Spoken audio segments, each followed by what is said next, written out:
Lassie Farm here. I'm going to finish up this short story. Why I live at the post office. And it's a very odd story. And keep in mind, it was written in the 1950s.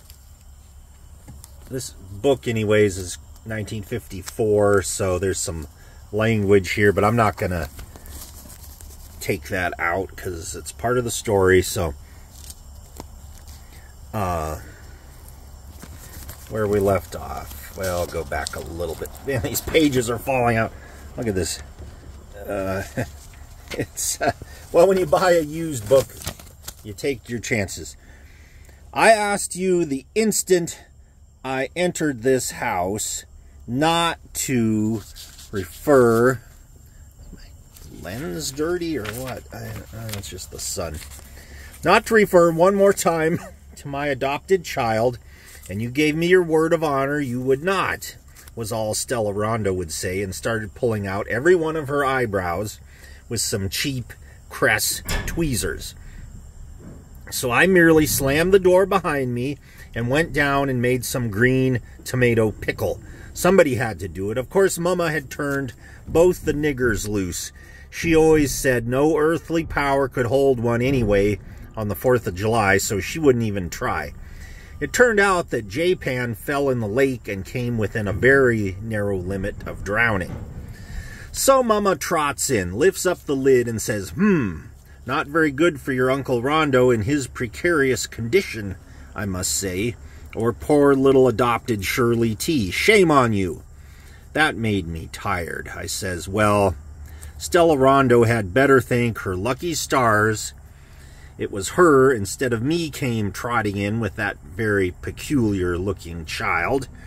Now, if it had been me that trotted in from Illinois and brought a peculiar-looking child of 2, I shudder to think at the reception I'd have got, much less controlled the diet of an entire family. But you must remember, sister, that you were never married to Mr. Whitaker in the first place and didn't go up to Illinois to live, says Mama, shaking a spoon in my face. If you had, I would have been just as overjoyed to see you and your little adopted girl as I was to see Stella Rondo when you wound up with your separation and came on back home. You would not, I says. Don't contradict me. I would, says Mama. But I said she couldn't convince me, though she talked till she was blue in the face. Then I said, besides, you know as well as I do that that child is not adopted.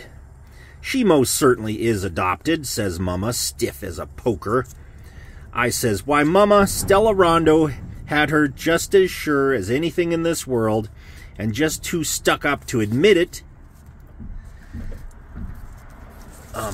What's the next page here? Oh, here we go.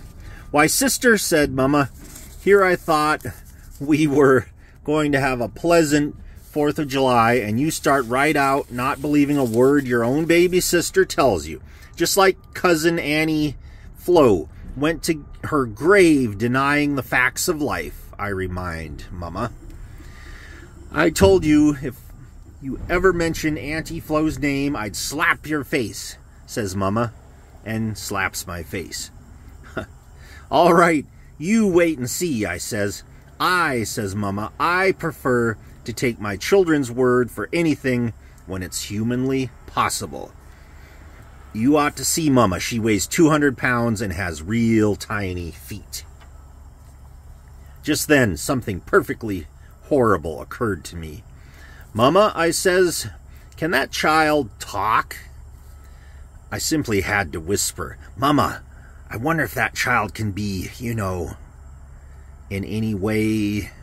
Do you realize, I says, that she hasn't spoken one single solitary word to a human being up to the minute?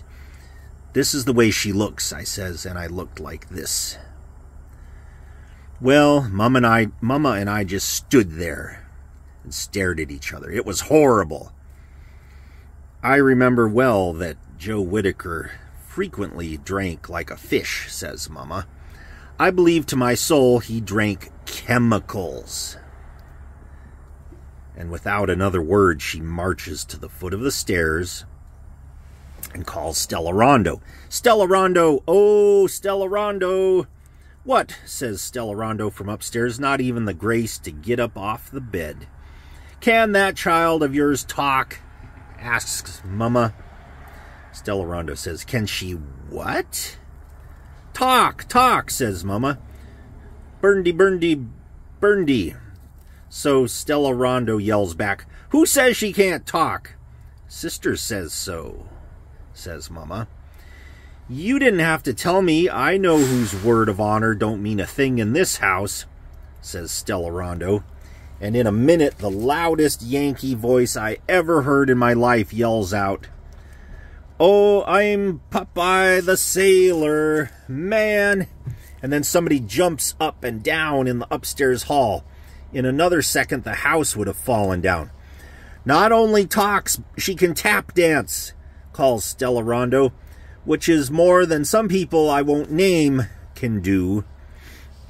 Why, the little precious darling thing, Mama says, so surprised. Just as smart as she can be. Starts talking baby talk right there. Then she turns on me. Sister, you ought to be thoroughly ashamed. Run upstairs this instant and apologize to Stella Rondo and Shirley T. Apologize for what? I says. I merely wondered if the child was normal. That's all. Now that she's proved she is, why, I have nothing further to say. But Mama just turned on her heel and flew out, furious. She ran right upstairs, hugged the baby. She believed it was adopted. Stella Rondo hadn't done a thing but turn her against me from upstairs while I stood there helpless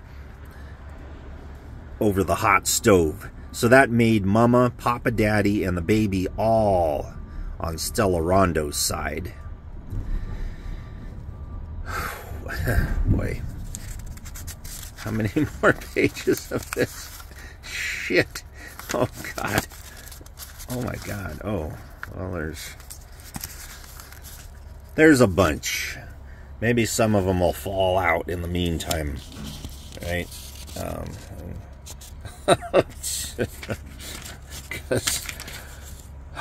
Okay, we'll leave it there. Why I live at the post office. Oh, good. And I'm loaded anyways, so I can start the truck. Good grief.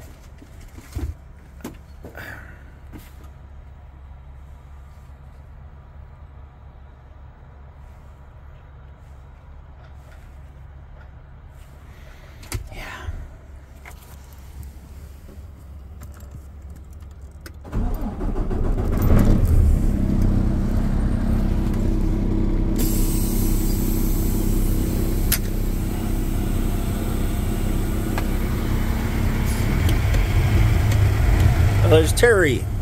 I beat him here.